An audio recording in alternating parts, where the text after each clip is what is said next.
One of the main objectives for this exhibition was to introduce our visitors to Virginia's 11 state and federally recognized Indian tribes through the medium of contemporary photography and objects.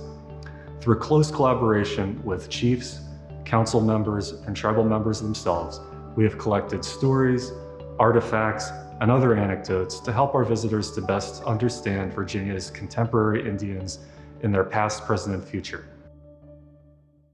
One of the objects that we're really excited to highlight here for the Focus Special Exhibition here at JYF comes from our own permanent collection.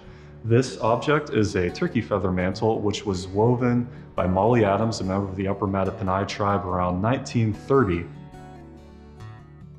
The turkey feather mantle itself also has very deep historical connections.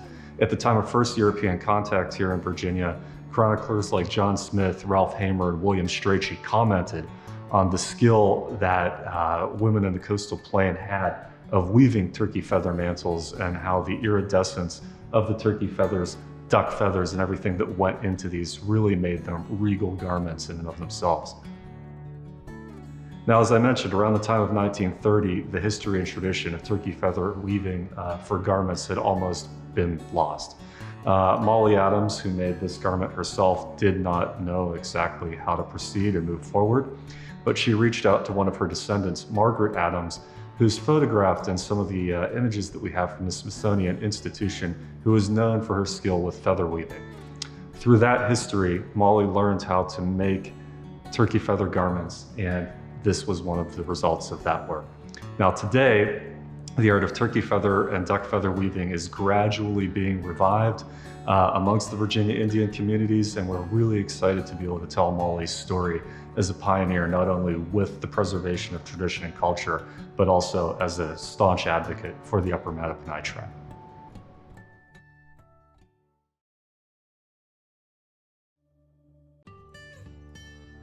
This is my mother's dress. Her name is Douglas Miles.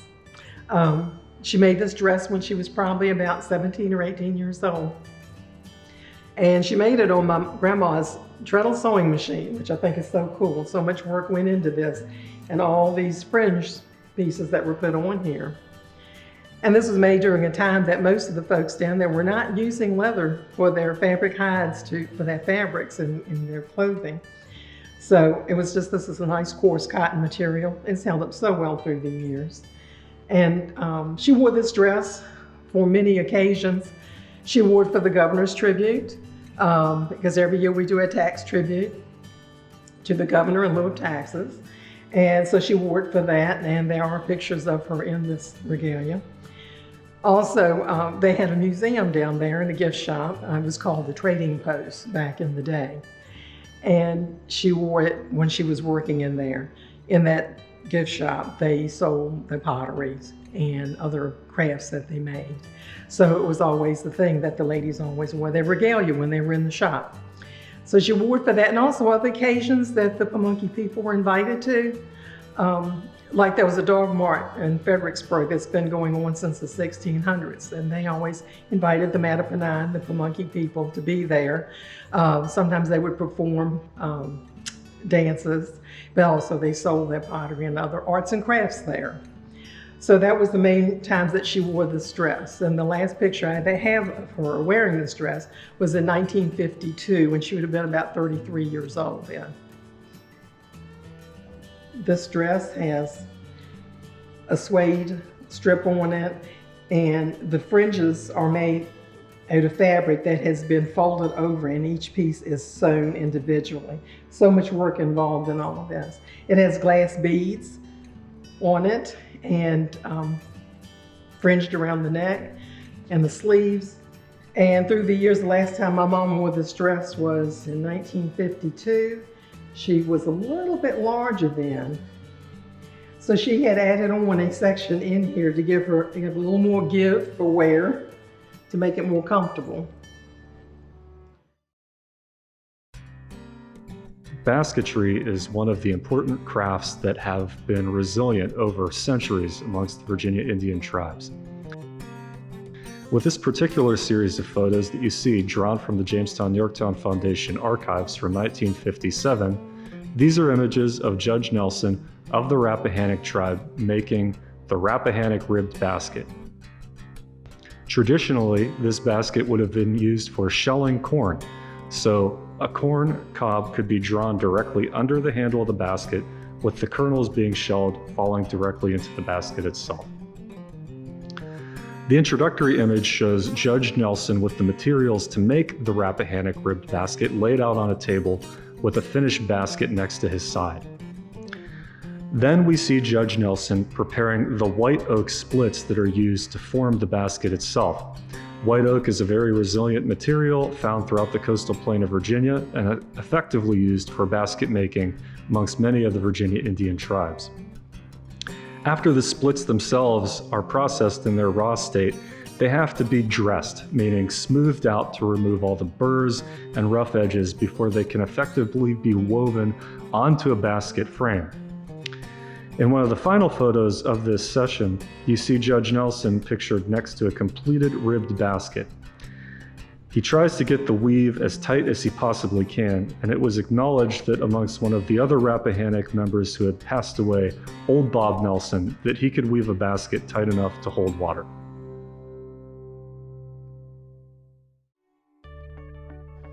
We are featuring a number of baskets here in the Focus Special Exhibition, but most of them are going to be more familiar to our visitors for use in carrying objects or just storage. Now, this particular basket that I'm holding has a slightly different function. This would have been used for catching fish, specifically eels. And for those of you who are not familiar with eels, these are long snake-like fishes that inhabit the waterways of Virginia's coastal plain. Now, this eel basket comes to us on loan from the Virginia Indian Resource Center at the College of William and Mary and was donated to the center by the Patawomic tribe, one of Virginia's 11 state and federally recognized tribes. The Patawomic typically live around the upper Rappahannock and the upper Potomac drainages, so fishing would have been a very important part of their subsistence. This basket was likely made between 1920 and 1930. And this would have been woven out of sturdy white oak splints to enable it to spend a number of hours in the water to enable the eels to be caught. And then, as you can see, on the interior of this 2-foot-long basket, it gradually tapers down, and there are smaller splints on the interior that would enable the eel to be caught. On the other side of the basket, there's a wooden stopper. That's where bait would have been placed to attract the eel. The eel would have swum into the conical end of the basket and then been unable to release itself or free itself. Eels were and still are an important food source amongst members of the Patawomic and other Virginia Indian tribes, and also served in restaurants the world over. So this is a really interesting and fun artifact to be able to further explore in the Focus Special Exhibition. In the spirit of highlighting tradition within the Focus Special Exhibition, one of the things that we've chosen to highlight are a series of photos drawn from the Jamestown Yorktown Foundation's archives going back to 1957, depicting Pamunkey Willie Bradby making what is known as the Pamunkey Deadfall Trap. Now, anthropologist Frank Speck mentioned in his ethnography of the Powhatan Indians in 1924 that this was a trap that was almost exclusive to the Pamunkey on the coastal plain of North America. This is a really unique and effective trap, and the tradition of doing this has been handed down from generation through generation for hundreds of years, and you'll see, going through the series, how Willie effectively makes this trap with 20 minutes. As I mentioned, this trap was specifically used for capturing muskrats, which are abundant in Virginia's coastal plain, and they're used not only as a food source for some, but their pelts are highly lucrative and can be sold. What you see Willie doing here is building this trap in the mud in the homeland of the Pamunkey on the Pamunkey River in King William County. What Willie first does is he builds a section of low fence in the mud, directly in the mud. Then he sharpens sticks, which will trap the muskrat in the deadfall trap. And then he places the 2 sharpened sticks towards the rear of the trap. The second thing that Willie does is he puts together a weight at the end of the trap with an effective lever attached to a string near a stick. What this will do is trigger the trapping mechanism allowing the board to slam down on top of the muskrat and capturing it with those forked sticks at the back. This trap was highly effective, as I mentioned, and as you can see, very simplistic in nature, and it took Willie less than 20 minutes to construct this trap. These were typically baited with wild parsnip, which seems to have been the preferred bait for muskrats during this period. And according to the Pamunkey Indians, this trap is superior to modern steel traps because, one, it catches only muskrats. It's more humane, it smothers them in the mud rather than leaving them to struggle against a steel clasp. And more importantly, it doesn't damage the fur.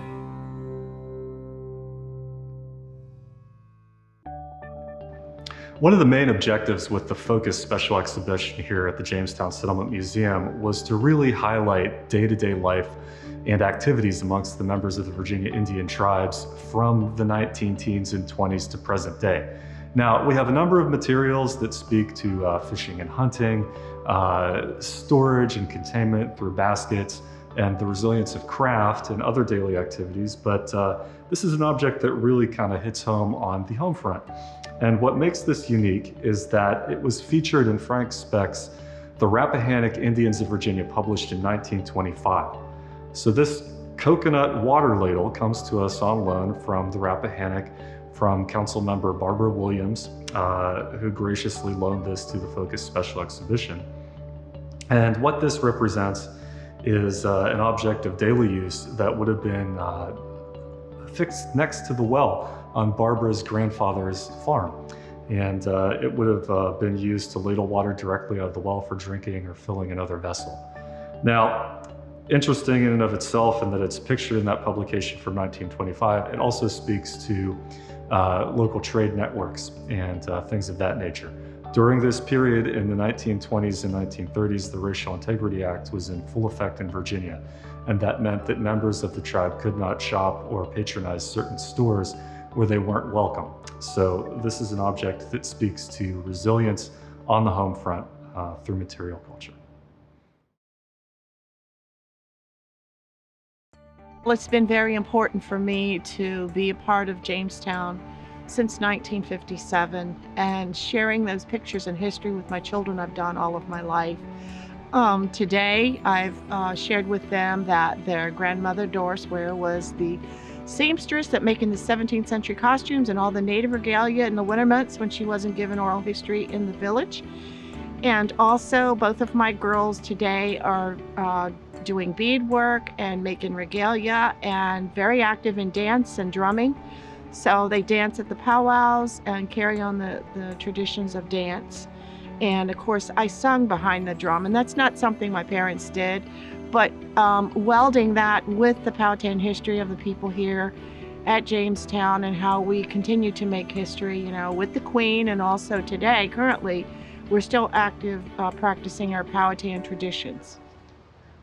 We encourage you to go outside and visit the living history area of Paspahegh Town, and to also take a walk through our permanent gallery space to learn more about Virginia's Indians' rich cultural history.